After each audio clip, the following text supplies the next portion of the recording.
Good morning, everyone. I'm Mary Quinn. I'm President and CEO of the Maryland Chamber of Commerce. Welcome to our webinar on Workers' Compensation Essentials.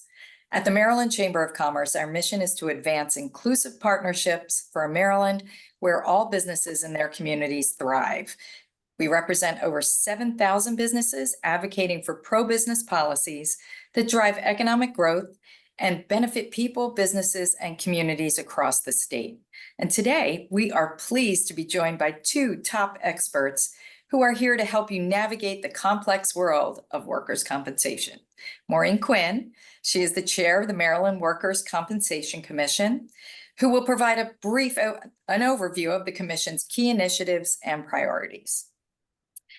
And Matt Grazio, partner at Dirska Levin, while Nancy Curson, principal and managing partner at Dirska Levin and co-chair of the Maryland Chamber's Workers' Compensation and Unemployment Insurance Policy Committee, was originally scheduled to lead today's presentation. She unfortunately can no longer join us today. However, we are very fortunate to have Matt stepping in to present and share valuable insights from his expertise in the field.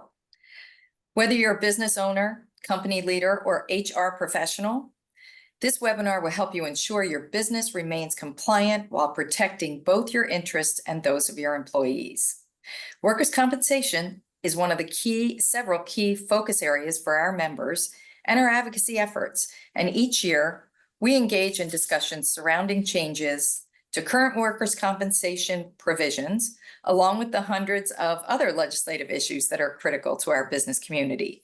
These efforts underscore our commitment to maintaining a fair and effective workers' compensation system here in Maryland. Before we begin, I want to emphasize that your involvement can make a real difference. Our policy committees are at the forefront of shaping Maryland's business landscape, and we need your expertise. I encourage you to consider joining one of our committees, particularly our Workers' Compensation and Unemployment Insurance Policy Committee. Your insights can directly influence the policies we advocate for, ensuring that Maryland remains competitive and business-friendly. Additionally, we offer a range of events and learning opportunities throughout the year. These are excellent chances to network, stay informed, and have your voice heard. There will be time at the end of today's presentation for questions and answers. Please use the Q&A chat to write any questions for us to address. And now I'm excited to introduce our new Vice President of Government Affairs, Grayson Wiggins, who will lead today's conversation. And Grayson brings a wealth of experience in legislative advocacy and policy development, and we're thrilled to have him on board. So Grayson, over to you. Thank you, Mary, and good morning to everyone listening in. It's great to be at the Chamber and to be able to join you guys this morning to talk about such an important topic.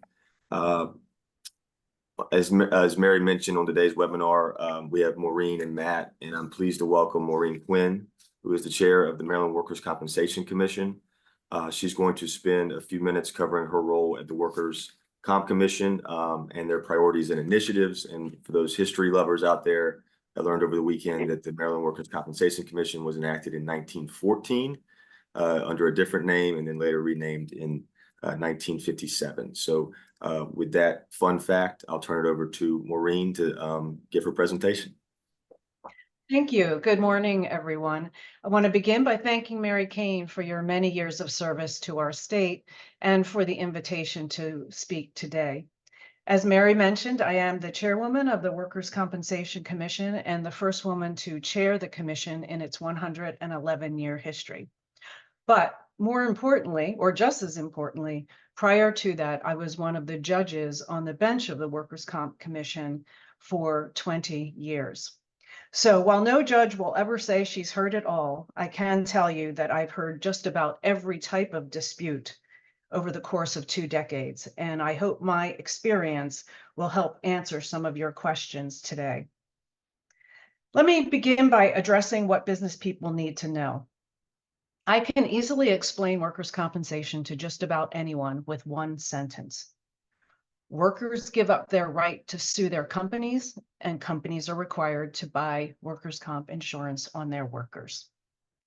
Now, it's easy to stop workers from suing their companies, but it's much more complicated on the business side when business owners don't want to buy workers' comp insurance. And I'll return to this topic a little later. But let me begin with a topic of great interest to business owners, because you frequently want to know whether you can exempt yourself from the insurance policy to keep your costs down. The answer is that some owners can, but there are rules and there are forms involved. I'm going to start with the LLC, since that is the most common business format. If you own more than a 20% interest in an LLC, you must affirmatively exempt yourself by filing a form with our agency that simply states whether or not you wish to carry insurance on yourself or you wish to be exempt. Failure to file this form means that the law will treat you as an employee, and your LLC is subject to a penalty for failing to carry insurance on yourself. This same rule and form must be filed if you are an officer of a close corporation or own 20% or more of capital stock of a corporation. So if you are out of compliance, be proactive. We find many LLCs who just aren't aware of this rule, mostly because agents seem not to be aware of it.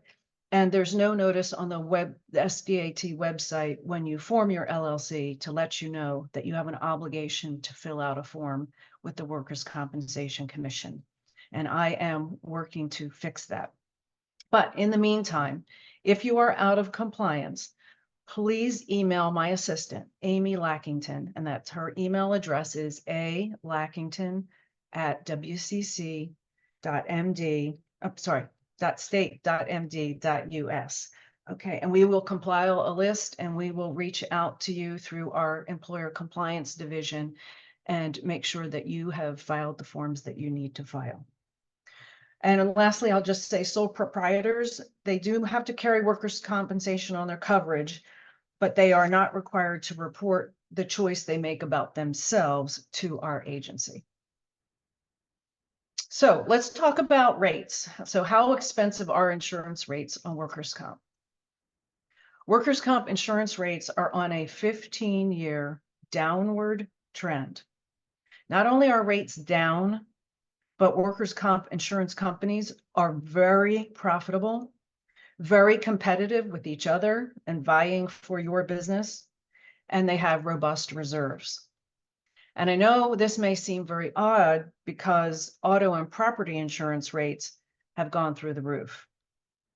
So two forces are at work driving workers' comp rates down. The first is that decades of safety initiatives in workplaces have driven down accidents, especially the serious and expensive ones. The other force, I think of as sort of a darker force, is that too many businesses in the most dangerous professions, construction and home improvement, have gone without insurance and filled their ranks with undocumented workers. When these workers get hurt, many are too afraid to file a claim, don't think they legally can file a claim, and when they do file a claim and we find them to be employees, the burden is on another governmental agency called the UEF to pay their benefits and medical bills. The director of the UEF recently told me that he manages approximately 600 active claims, and at least half of them are undocumented workers whose employers failed to buy insurance. The UEF does go after these employers to recoup their cost, but chasing after money and enforcing judgments against small employers is fraught with obstacles. My point here is that we are siphoning off dangerous jobs from the insurance pool, and this is what's driving rates down. So how does our agency fit into all of this? I like to say that the Workers' Comp Commission should probably be renamed the Workers' Compensation Court, because that's what we do. We hear and decide disputes between injured workers and employers, pardon me. We issue fines against employers if we allege that they have employees and they've not covered them with insurance policies. And if that allegation is proven in court, there is a penalty of up to $25,000. So what are the hot topics in workers' comp? Most of you may have heard of the tragedy 2 weeks ago where a public works employee died on the job of heat stroke. I thought you might be interested in knowing that Maryland specifically recognizes both frostbite and sunstroke as accidental workplace injuries. And I'll close with the hottest topic that I alluded to at the beginning of this presentation, and that is the question of independent contractors. The gig economy is a big challenge here, and powerful interests have successfully evaded being found to be employers. Several weeks ago in California, Uber and Lyft won their case before the state Supreme Court. Drivers there are independent contractors. The Maryland courts have not decided this issue, but I can tell you that in Maryland, Uber and Lyft settles every case that comes before the Workers' Comp Commission because they don't want to take the risk of having our judges find the workers to be employees. Another problem here is that many Americans have come to believe that part-time work is independent contractor work. It is not. And so please understand that part-time workers, just because they're part-time, are not independent contractors, and seasonal workers are not independent contractors. Workers picked up in the parking lots of 7-Eleven and Home Depot are not independent contractors. I'll conclude by saying that this is going to be a years-long challenge as the legislative and judicial branches of government decide the direction of the workers' comp system as it relates to the gig economy and the misclassification of employees as independent contractors. Thank you, and I look forward to your questions. Thank you, Maureen, for that informative presentation and for the work you guys are doing over at the commission. I want to now introduce Matt Grazio, who's a partner at Dirska Levin. As Mary previously mentioned, Nancy was unable to make it today, but I do want to note that she does play an important role, and I think Matt's firm generally, because Nancy is the co-chair for the Chamber's Workers' Comp and Unemployment Insurance Policy Committee.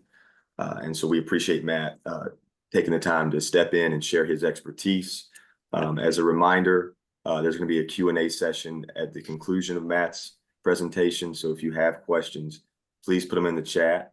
I'll be moderating that as Matt speaks, and then we'll just, after he's done, transition into the Q&A portion. With that, Matt, the floor is yours. Morning, everybody. Grayson, thanks a lot. Thank you to Chair Quinn for taking the time to be here today. As you know, I'm pinch hitting. I don't want this to be a bait and switch, so I apologize for that, but I'm going to share with you most everything that Nancy would have covered in her presentation. This first slide here, I'm just going to give you some general overview of the comp process. My practice is focused on litigation, so I'm pretty adept at, what happens day to day at the commission in litigated claims. I know that might not be the sole focus of your interest in attending today, so I'm going to try to steer it towards how it impacts you as a business and what you can do to help the process along. So the commission is composed of 10 commissioners who are appointed by the governor. They're staggered terms, so there's not a wholesale change of commissioners at one time. Some are practitioners who had practiced for decades before being appointed. Some come with no knowledge or limited knowledge, and then they all of them, I can say, get up to speed very quickly and are, very adept at deciding cases that come before them. They've seen it all through their years of practice. So your specific case will likely not be unique. And when a dispute arises between an employer, an insurer, and a claimant, it can go before the commission, who will make an independent decision as to what benefits may or may not be due to the claimant, and a variety of other issues. There's 7 different locations. They're scattered around the state, and it's based on where the claimant lives. My practice takes me all around Maryland, from the shore out to Cumberland. The commissioners also rotate, which I think gives a benefit to everybody. There's not, venue shopping. There's, it's almost luck of the draw as to who you get at which location. And I think that benefits everybody involved in the process. When a litigated case goes before the commission, you're allowed to present evidence, both sides. Typically, the injured worker has an attorney. That attorney will offer evidence in the form of testimony from their client. The commission has relaxed rules of evidence. So if anybody has dealt with district court or circuit court cases, there's more formal ways to admit things. The commission generally follows them as a guideline. But for instance, rather than having doctors come and testify in cases, we're allowed to submit medical reports, which generally wouldn't be permissible in circuit court. The commission can look at those reports and make an informed decision based on that type of evidence. There's ancillary other evidence that can be submitted, and this is where you would come in as a business, I think. One, your employment records can be relevant in a case. If you have a workers' compensation claim that gets reported to you, it's to your benefit to get as much information at or around the time of the reporting or the accident. That includes filling out first reports of injury, which are something that's filed with the commission, or obtaining witness statements from any of your employees who saw the accident, gathering video, if you have it at your location, or anything else that would preserve evidence that would refute or affirm that an accident happened or an injury happened in a certain way. The commission issues decisions rather quickly, and I think that's to everybody's benefit. If you ever see one or you have a case in litigation, you'll get the award or the order within a matter of weeks. It just addresses the actual issues that were before them. So if it was whether an accident happened, the commission may say no accidental injury occurred, the claim is disallowed. There's no elaboration as to the reasoning why. And the benefit to that is it provides swift resolution for both employers and insurers, insurers, and claimants. So a claimant's not in limbo waiting for benefits for a long time. I practice in Washington, D.C. as well, which is a totally different process. You can wait months for a decision. And while you're waiting for that decision, potentially you're incurring, a benefit period that keeps racking up. So you're anxiously waiting to try to get that result. Maryland doesn't have that problem. If anybody is dissatisfied with the commission's findings, they can appeal. And an appeal is to a circuit court in Maryland. So these are trial courts, but there's a special provision in the law that allows judicial review of administrative agency decisions. Workers' comp has another ripple that you can request a jury trial. So there's 2 avenues to appeal. You can say that the commission got this wrong, and you can decide based on whatever evidence was presented and the record that was developed at the commission. You could say that the commission maybe misconstrued the facts and law or were arbitrary and capricious. This is pretty rare. I've been doing this 10 years. I've personally filed 2 of these types of appeals. More often than not, you'd be dissatisfied and file an appeal that would request a jury trial. So you get a civil jury of 6 people. Most of them have no experience with workers' comp. So you get to present all the evidence anew. It's a long process. It can take 12 to 18 months sometimes to reach a jury. Most of the cases settle because it's cost prohibitive based on what a case could possibly, be worth under your insurance or your deductible. Sometimes it makes most sense to get rid of to settle the cases as soon as possible. Can I have the next slide, please? So here's the 30,000-foot view of workers' comp benefits.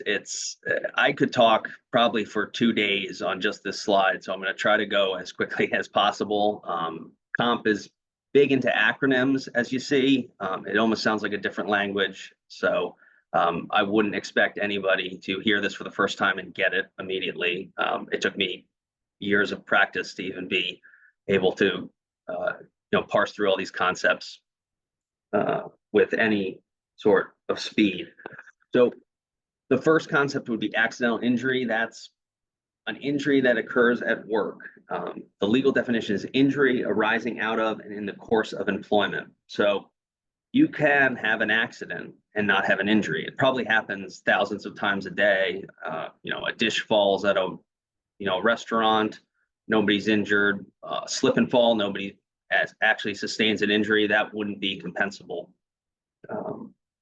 The second portion is arising out of. So the nature, conditions, or obligations of employment are what put the person at risk and that's why they sustain the injury. It's almost a but for, but it's not exactly. Excuse me. In the course of would mean the time and place. So for instance, case law that's been litigated in Maryland has found generally that if it happens on the employer's premises, it's an accident within the meaning of the workers' comp statute. If I was injured in my parking lot getting into my car after work today, that would be within the scope of employment. If I pulled out onto the road and I'm driving home and a tractor trailer hits me, that would be outside. So the time and place is definitely important. There's another claim called occupational disease.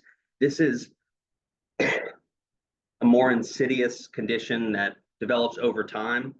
So if your job is, say, an airline mechanic and you're reaching up all day with a wrench and you're putting in bolts, you may develop an injury in your shoulder, but it's not a specific event. Because you were working there and the job duties that you had, the workplace conditions, cause the injury over time. So you may see claims like that. They can get complex. There's concepts like, when did you become disabled as a result of this injury? And statute of limitations issues, which are probably outside the scope of this, but it is another way to find a condition related to a workers' comp case. The last two, hernia and hearing loss. Hernia is just a special concept. Excuse me. If you didn't have a hernia and then you do after you lift something at work, it's generally accepted, and they try to get those claims approved fast as possible to get surgery to repair the hernia. Hearing loss mostly is related to municipalities, EMTs, firefighters, police officers, but hearing loss can result in deafness, which is related to the occupation. The benefits, which is probably what you really care about, whether you have a deductible plan or not. Temporary total disability would just be the lost wages. It compensates people for time they miss as a result of the injury when they can't perform their job or any other job.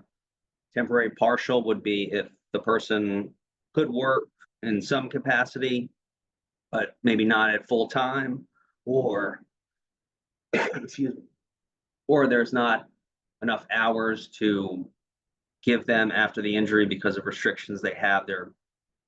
There's a formula to compensate them for that missed time. Medical treatment is commonly litigated in these cases. Any treatment that's reasonable, necessary, and causally related to the accident is paid under the workers' comp policy. And that runs for life. So no matter how remote, you could have a 1986 accident and somebody needs a knee surgery now as a result of it. The commission could approve it. Most of the time, insurance companies will send claimants to doctors that call themselves independent medical evaluators. They're practicing doctors. They review records and examine the patient, give an opinion as to what treatment is reasonable, necessary, and related to the accident. And like I said, those reports can then be submitted to the commission, who can consider it when deciding the case. Most every case results in permanent partial disability, no matter how small or large the accident may be. It's a math heavy statute that excuse me, is tiered. So, more minor injuries with smaller disability are paid at a smaller rate, is basically how I would boil that down to. And vice versa, the larger injuries with more serious disability results in higher payments. Firm total, we hope that nobody ever has a case like that. We try to, avoid that possibility if possible, but some accidents are so severe that the person can't work at all or can't sustain any type of gainful employment, and those are paid at a pretty high week for life, including cost of living adjustments. Vocational rehabilitation is the other benefit. This is for any of your employees or workers who are injured and can't return to work, have permanent restrictions. They can have job placement services ordered by the commission. Can I have the next slide, please?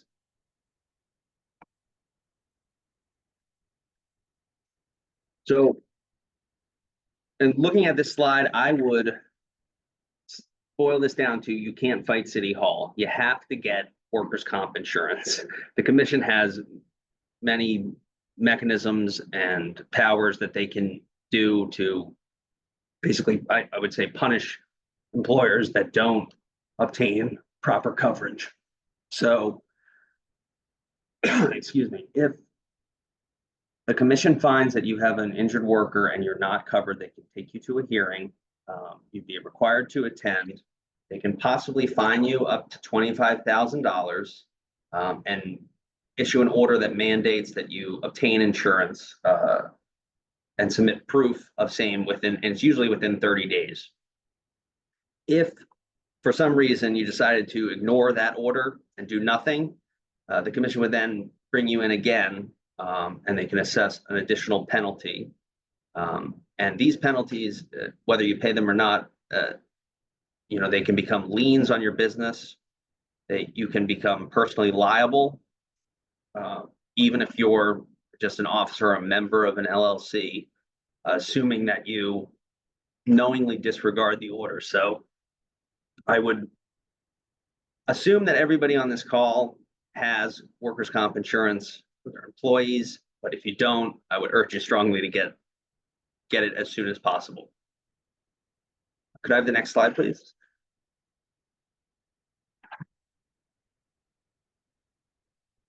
So workers' comp benefits are available to your employees who are covered employees. That's the language that the statute uses.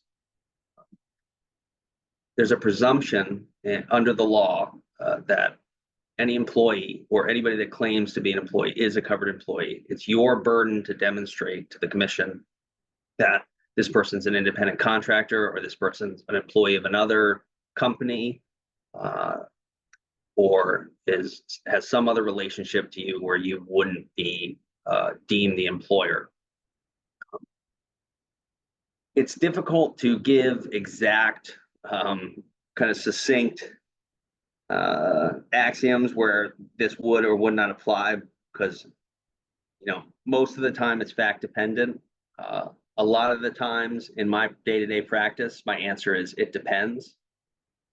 And it does depend significantly on the facts. So I'd like to maybe get into a little bit of that, of the independent contractor relationship at this point.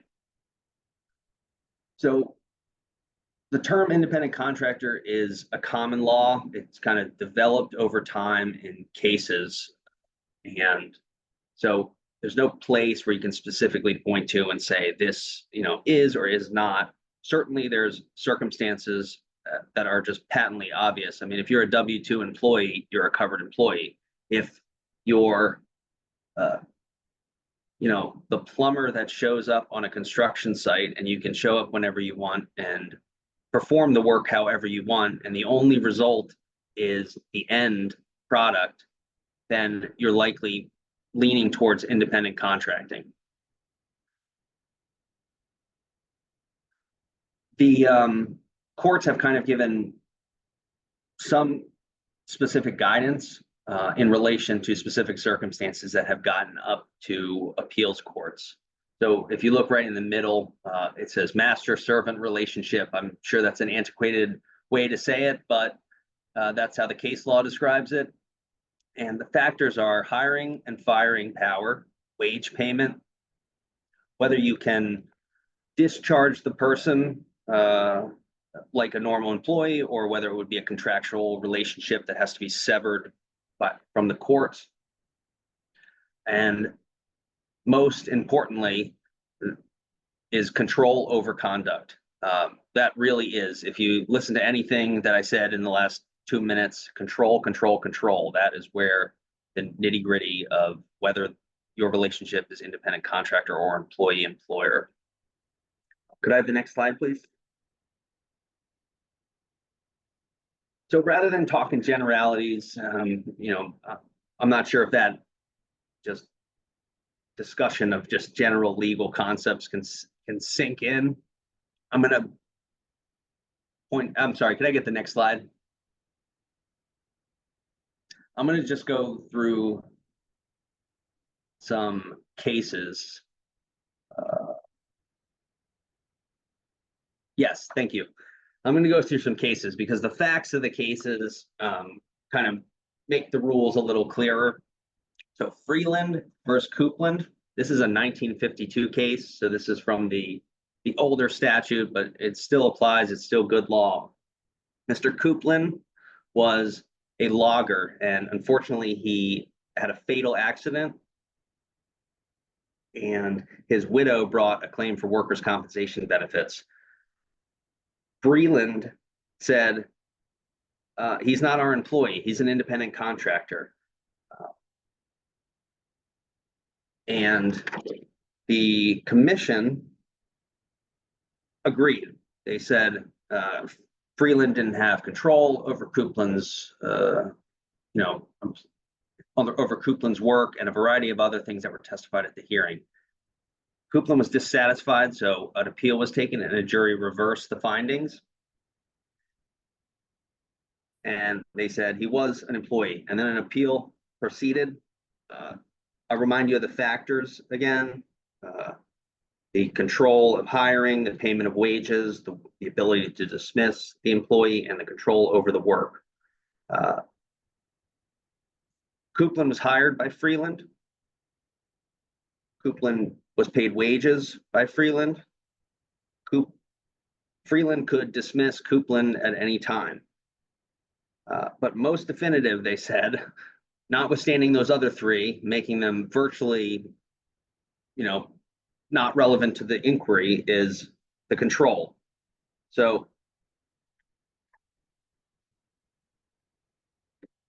Coupland only cut timbers for Freeland.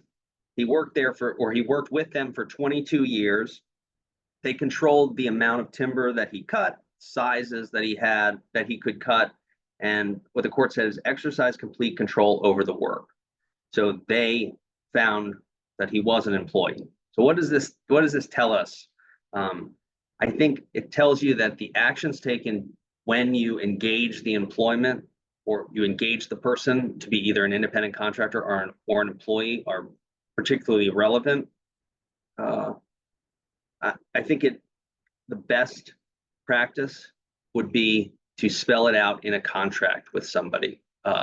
If you want to classify somebody as an independent contractor, you need to, I think it would be to your benefit to have a specific contract that says, this is an independent contractor relationship, and spell out what you want to accomplish, and spell out that you don't have control over how that person accomplishes the task, because it's more a results-oriented relationship.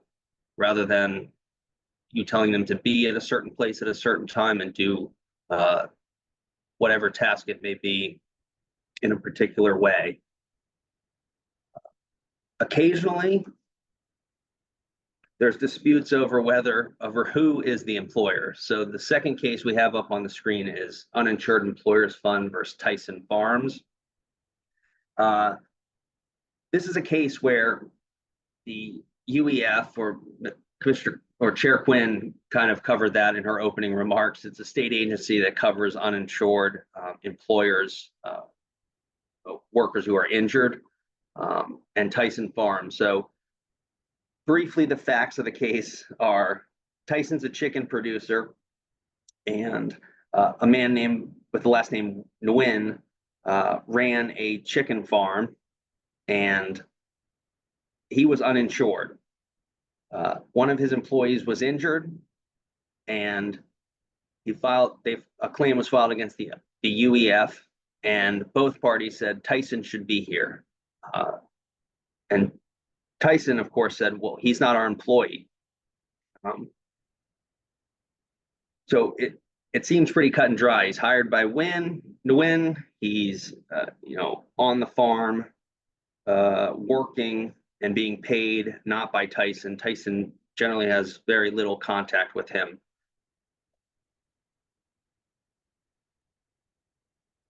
And it's a huge question of fact as to whether Tyson was the employer. So the court said that just because they have control over the end results doesn't equal control as an employee. And it's a highly fact-dependent question. This case is maybe 60 pages. You can tell that it's very detail-oriented and nitty-gritty. So if you had a case in your business that came up where you were being alleged to be a statutory employer, again, business records are pretty important. I would recommend being as involved as possible with your either insurance company or the law firm that they retain or you retain to represent you in the case, and being open and disclosing everything. Because a fact that maybe you think is not relevant might be the smoking gun that gets you out of the case or determines that this person's an employee of another company and that your policy is not in effect in the claim. And the last one, I won't even bore you with the facts on that, because as Chairwoman Quinn said, employees gave up the right to sue their employers. They can't sue at common law. They can't say negligence. They're limited to workers' comp. And once they collect workers' comp, that's the extent of the liability, whatever lies under that. Could I have the last slide, please?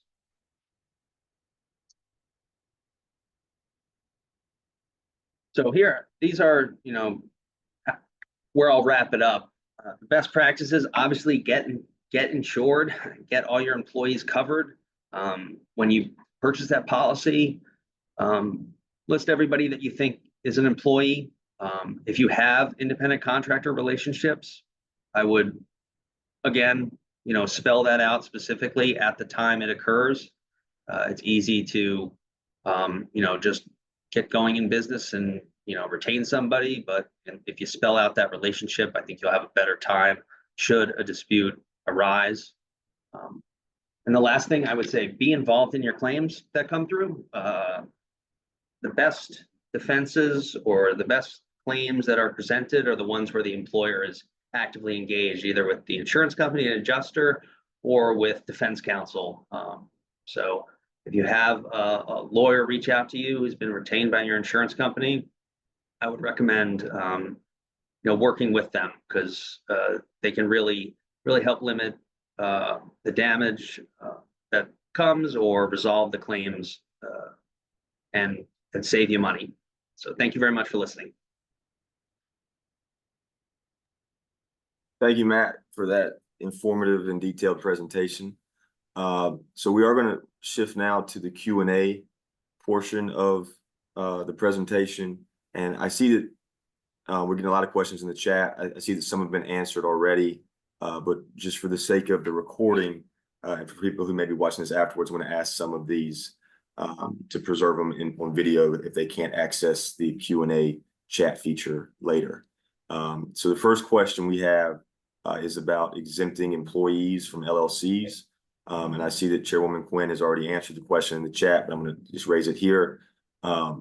So can an executive at a nonprofit excuse themselves or exempt themselves? And if so, do they have a form to file?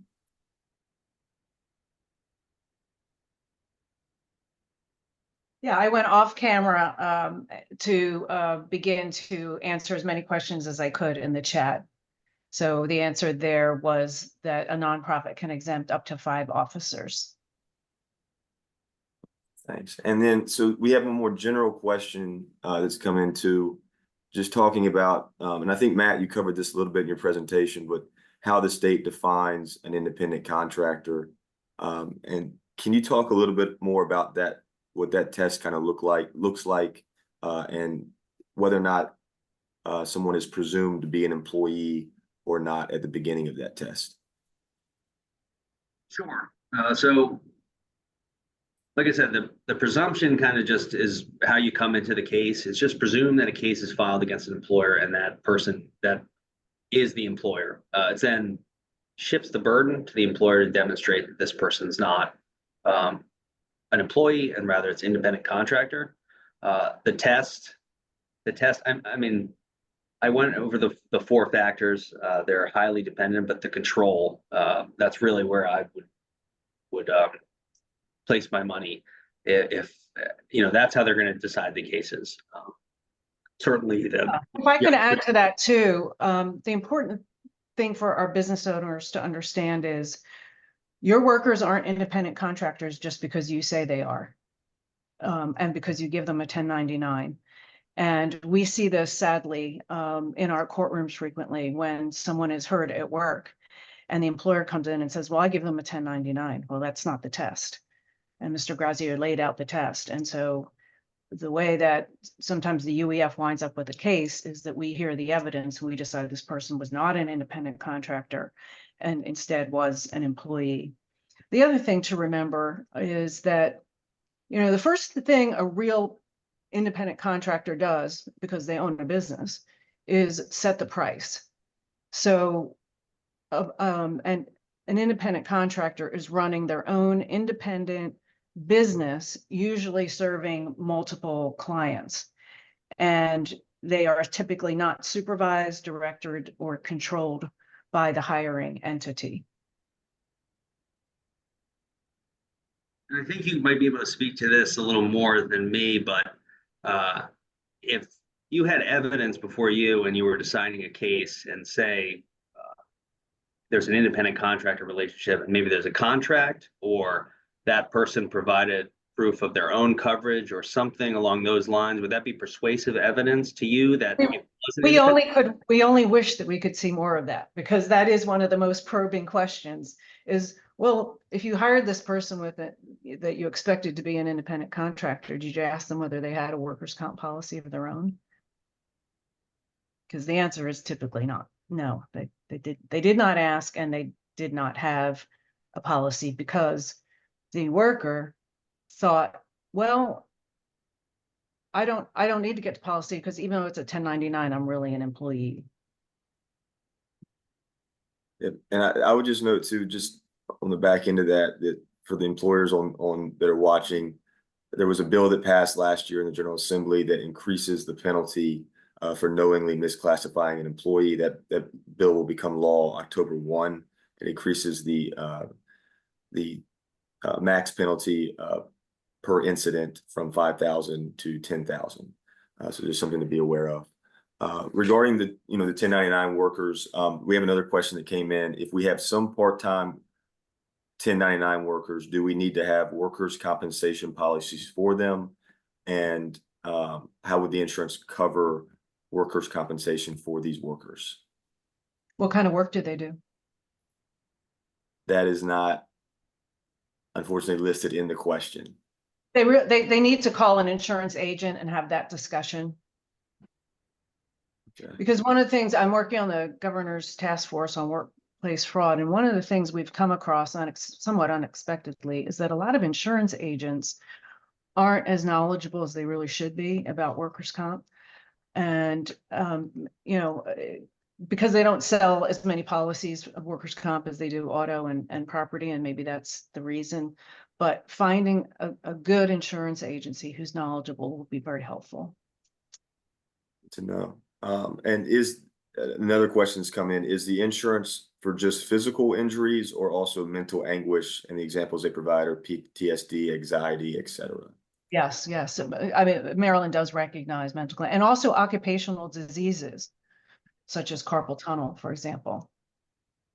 But if you can imagine, if you someone who works for a bank and the bank is robbed, a person who's a bank teller, even if they weren't physically harmed, they have now a fear that develops into PTSD, and they could bring a claim for that injury.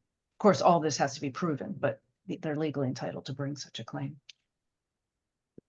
And then, so another attendee asked the question. They said they do inspections of homes and they are an LLC that does not hire anyone, and they have state guidelines for work. Their clients do not tell them what they can and cannot do, but they're asking, should they list me or should the clients list this individual or their LLC or have workers' compensation for that individual or their LLC in the case of a home inspector?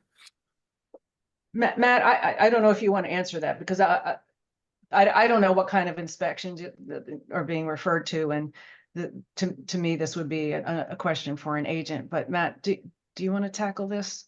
Sure. Yeah, I think it would depend as to, I mean, I hate to say that as the answer, but it really depends on what your relationship is with the company that's, requesting the home inspections.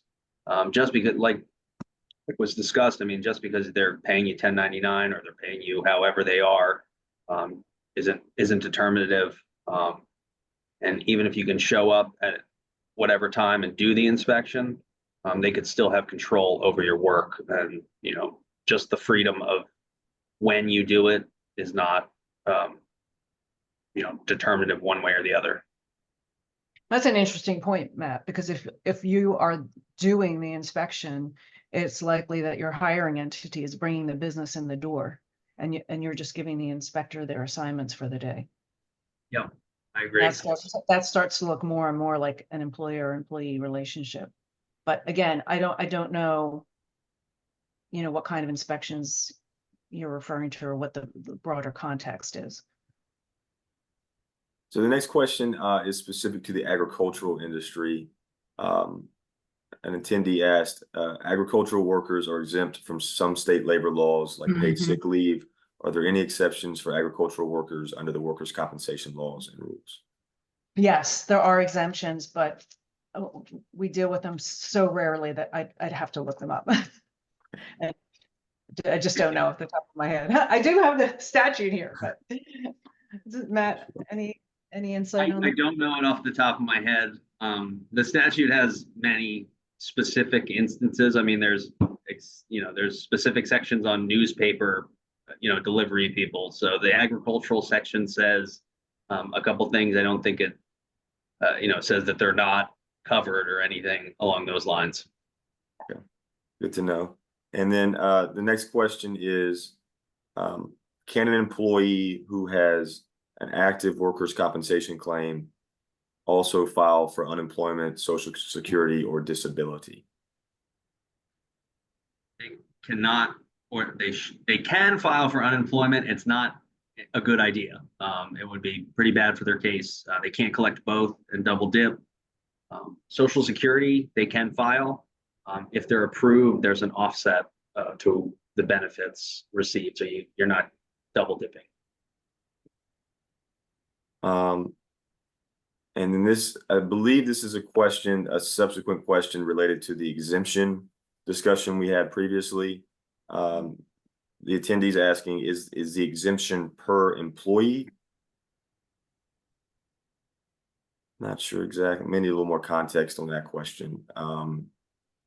Yeah, the exemption is usually for the owners. Okay. And one additional question that I saw, I believe was related to if an employee is injured while they're acting outside of the scope of their employment, but during typical work hours. Is there any case law that you guys are aware of, or how that would be viewed? Yes, there's, if they're engaged in what would be called horseplay, they're, at work, but doing something, I don't know, jumping on a chair or something, having a dance competition. I'm trying to think of some horseplay type scenario. If that's outside their employment and the employer didn't, it's not reasonably expected that the employer would. Are you thinking about a situation where everybody goes to the bar after work? Where you're outside of the scope of your employment and it's after hours? Yeah, with that, or the example that Again, these things are so fact sensitive. right. The example that I was thinking of is a situation where an employee is a delivery driver, for example, and they unilaterally make a decision that they're going to depart from their route and run personal errands. But during the typical workday, and then they're injured in that sense. I didn't know is there any kind of test involved, or is it just a case-by-case situation?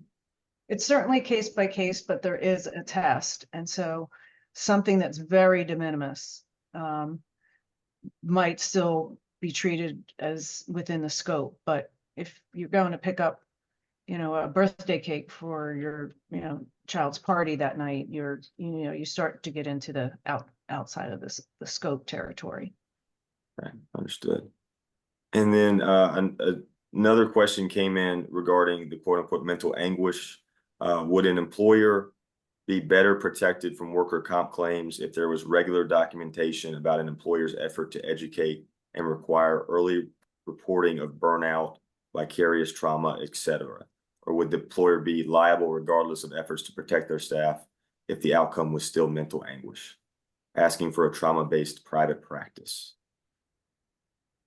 is what the comment says. Okay.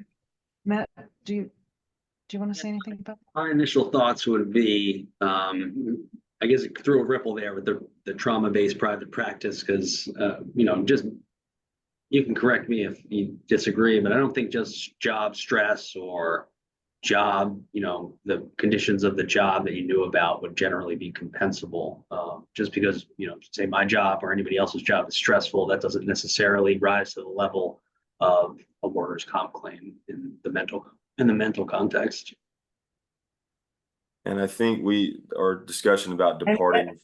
Sorry, Yeah, go I ahead. mean, I just want to say burnout is not like a psychological diagnosis. And though education is always good, and a worker has a right to bring a claim if they can prove that they have a specific psychological disease that's related to their employment. The last thing I would add to that is, regardless of what you provide your employees, it doesn't prejudice your right to bring, legally founded defenses. So you could pay for treatment to somebody and then subsequently contest that case as whether it is an accident within the statute. Okay. And I think the question on departing from work activities sparked a few more in the chat here. One